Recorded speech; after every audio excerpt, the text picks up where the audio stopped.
Assalamu alaikum students. Today is our lecture number 6, exercise number 5.2, question number 2, factorize. अब इसमें हमारे पास जो हमें नंबर ऑफ टर्म्स गिवन है, इस पे अगर हम गौर करें तो हमारे पास सिवाय एक टर्म के कोई भी टर्म जो है वो परफेक्ट स्क्वायर नहीं है। ऐसी फॉर्म में इनको फैक्टराइज करने के लिए हम क्या फॉर्मूला यूज करते हैं, क्या मेथड यूज करते हैं कि हम इसकी जो मिड टर्म है इसको हम ब्रेक करते हैं। ब्रेक करने का मेथड क्या है कि आपने फर्स्ट टर्म और लास्ट टर्म इन दोनों को मल्टीप्लाई करना है। अगर हम इन दोनों को मल्टीप्लाई करते हैं एक्स स्क्वायर मल्टीप्लाइड बाय 48, तो ये हमारे पास वैल्यू दे रहा है 48 एक्स स्क्वायर। अब इसमें हमारे पास ये जो कांस्टेंट नंबर है 48, आपने इस 48 की फैक्टराइजेशन करनी है, इसके एलसीएम लेना है। जब हम 48 का एलसीएम लेंगे तो सबसे पहले हम इसे डिवाइड करेंगे 2 पे, तो ये आ जाएगा 24। अगेन 2 पे डिवाइड करेंगे तो ये हमारे पास आ जाएगा 12। सो आप चेक करें कि क्या हमारे पास 12 और ये जो हमारे पास ये नंबर है 2 यानी 4, 12 और 4 के प्लस करने से क्या हमारे पास 14 आता है। 12 प्लस 4 16, 12 माइनस 4 8, इसका मतलब नहीं।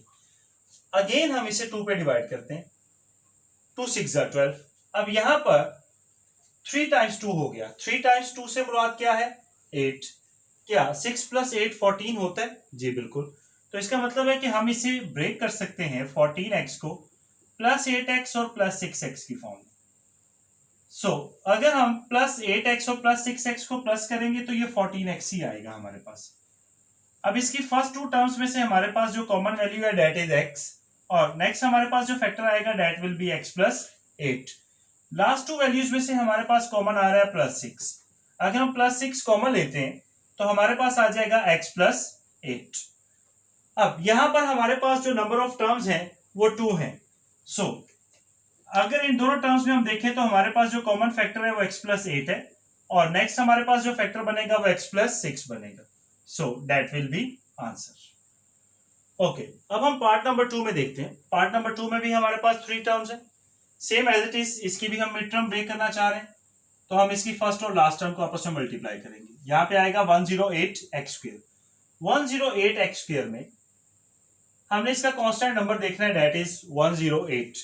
हम 108 का एलसीएम लेंगे। 108 का एलसीएम लेंगे, 2 पे डिवाइड करेंगे तो यहां पर आएगा 54। अगेन 2 पे डिवाइड करेंगे तो 27, 3 9 27। अब यहां पर आप देखें कि हमारे पास इसके प्राइम फैक्टर्स क्या आ रहे हैं। यहां पे आ रहा है 2 to the 4 और 4 3 12। क्या 12 प्लस 9 हमें 21 देता है? अब यहां पर हमने ये भी देखना है कि इसका साइन भी यहां पे बनेगा या नहीं। तो उसके लिए अगर हम -12 -9 कर देते हैं तो ये हमारे पास -21 होगा, जबकि इन दोनों की प्रोडक्ट जो है वो प्लस 108 एक्स स्क्वायर ही होगी। सो मैं इसको -21x को सेपरेट कर रहा हूं, -12x -9x प्लस 108 प्लस जो इसकी फर्स्ट 2 वैल्यूज हैं इनमें से हमारे पास कॉमन है x। अगर x कॉमन लिया जाएगा तो x -12। यहां पर इन दोनों में से अगर -9 कॉमन लेते हैं तो हमारा फैक्टर x -12 ही आता है। अब यहां पर नंबर ऑफ टर्म्स जो है वो 2 है। x -12 अगर कॉमन लेते हैं तो नेक्स्ट हमारे पास जो फैक्टर आएगा वो x -9 होगा। So that is answer. जी बेटा, पार्ट नंबर 3 में अगर हम देखें तो यहां पर हमें 3 टर्म्स गिवन है, हम इसकी भी फैक्टराइजेशन करना चाह रहे हैं। तो हम इसकी फर्स्ट और लास्ट टर्म को आपस में मल्टीप्लाई करते हैं, तो ये हमें देगी -42x स्क्वायर।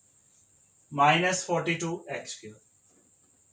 हम सिर्फ इसमें कांस्टेंट नंबर 42 को कंसीडर करते हैं और हम इसका एलसीएम लेके देखते हैं कि हमारे पास फैक्टर्स क्या बन सकते हैं। सो 42 को अगर हम 2 पे डिवाइड करते हैं 2 21, और इसके बाद अगेन हम इसे 3 पे डिवाइड करते हैं तो 3 7 21। अब यहां पर हमारे पास नंबर आ रहा है 14 और यहां पर है 7। 14 प्लस 7 करेंगे तो वो हमारे पास आ जाता है 21। 14 माइनस 7 करेंगे तो वो 7 है। इसका मतलब है कि ये फैक्टराइजेशन हमें सही इसके पेयर्स नहीं दे रही। लेकिन अगर हम इसका सीक्वेंस चेंज कर दें, फॉर एग्जाम्पल 42 को हम 2 पे डिवाइड करते हैं तो यहाँ पे 21, 7 पे डिवाइड करते हैं तो 3। अब यहां पर आने वाला नंबर हमारे पास 14 है और ये वाला नंबर हमारे पास 3 है। तो अगर हम 14 माइनस 3 कर देते हैं तो हमारे पास 11 आता है। लेकिन चूंकि हमें -11x चाहिए तो इस वजह से हम ग्रेटर वैल्यू का साइन नेगेटिव रखेंगे। -14x plus 3x -42। अब फर्स्ट टू वैल्यूज में से हमारे पास कॉमन x है, that's why x minus 14। Last to values में से कॉमन 3 है, x माइनस 14। अब यहाँ पर नंबर ऑफ टर्म्स जो है वो 2 है और दोनों में x माइनस 14 जो है वो कॉमन फैक्टर है, तो इसका मतलब है कि इसकी फैक्टराइजेशन हमारे पास ये 2 फैक्टर्स हैं। लास्ट टर्म की अगर हम बात करते हैं, लास्ट पार्ट की अगर हम बात करते हैं, तो यहां पर x square plus x minus 132 है। सो यहां पर आपने फर्स्ट और लास्ट टर्म को जब मल्टीप्लाई करना है तो ये हमारे पास आएगा 132 x स्क्वायर।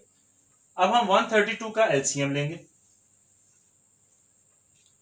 132 का एलसीएम लिया तो 2 पे डिवाइड करेंगे, 2 6 12 और 2 6 12, 2 33, 3 11। अब यहां पर जो हमारे पास नंबर आ रहा है वो हो रहा है 2 to the 4, 4 3 12। इसका मतलब है कि अगर हम 12 में से 11 माइनस करते हैं तो हमारे पास 1 ही आता है, लेकिन चूंकि हमें प्लस x चाहिए इस वजह से हम ग्रेटर वैल्यू का साइन जो है वो प्लस रखेंगे और स्मॉलर वैल्यू का साइन हम माइनस रखेंगे। अब यहां पर फर्स्ट टू वैल्यूज में से x कॉमन लेंगे तो x plus 12, last to values में से 11 कॉमन लेंगे तो x प्लस 12। अब यहां पर हमारे पास x प्लस 12 जो है वो कॉमन फैक्टर है और इसके साथ हमारे पास नेक्स्ट फैक्टर क्या होगा, x minus 11। So that is answer.